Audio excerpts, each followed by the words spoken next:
इतना अकाल सूखा कि इतने में ही सब जीव जंतु मनुष्य शरीरधारी बहुत मर जाते हैं। भयंकर सूखा, गर्म वायु तपती हुई, बचना मुश्किल है। उसी के घर्षण से दावानल बड़े बड़े वनों में आग लग जाती है। पानी बूंद नहीं, न तालाब में, न कुआं में, न सरोवर में, न सरिता में, सब उष्ण ताप से सूख जाता है। बिना पानी के, बिना अन्न के तड़प तड़प करके जीव मरते हैं। कितना भयानक कष्ट है प्रलय में। हमें तो कष्ट ही कष्ट है। अगर मुक्त नहीं होते तो कष्ट ही, मरना कष्ट, जीना कष्ट, फिर जन्मना कष्ट, फिर रोग कष्ट, विषाद, हर्ष, शोक, भय, मान, अपमान, पूरा जीवन, पूरे जन्म के जन्म जब विचार करके देखो तो यहां कष्ट के सिवा कुछ हाथ नहीं लगता है। पूरा जीवन हो गया कमा के, मर गए, फिर कुछ नहीं, फिर नई पढ़ाई, नई योग्यता, नया धन, नया परिवार, फिर मर गए, फिर न, कब से चल रहा है। भगवत प्राप्ति अनिवार्य है। अगर ये सुनकर के तुम्हें भय नहीं लग रहा तो भगवान की माया ने विशेष जकड़ रखा है। कहां हम जाएं? एक ही जगह है, भगवान की शरण। हमारी कितनी दुर्गति है, हम सोच नहीं पा रहे। कब मर जाए कोई पता नहीं। कोई हमारा मित्र पता नहीं। हम जिसे मित्र समझते हैं वो धोखा दे रहा है, वो शत्रुता का कार्य कर रहा है। जिसे हम सगे संबंधी वो सब स्वार्थ में। कौन है मेरा, क्या है मेरा? विचार करोगे तो अभी भयभीत हो जाओगे।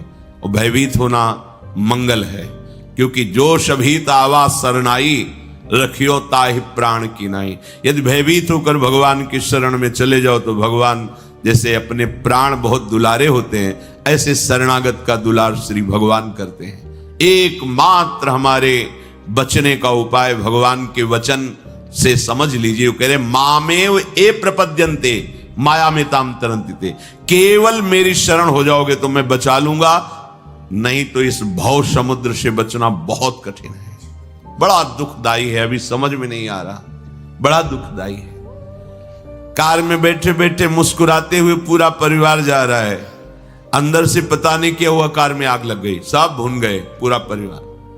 प्रतिपल भय, प्रतिपल दुख, प्रतिपल अशांति, मृत्यु हमारे सिर पर सवार रहेगी जब तक भगवान नहीं मिल जाते।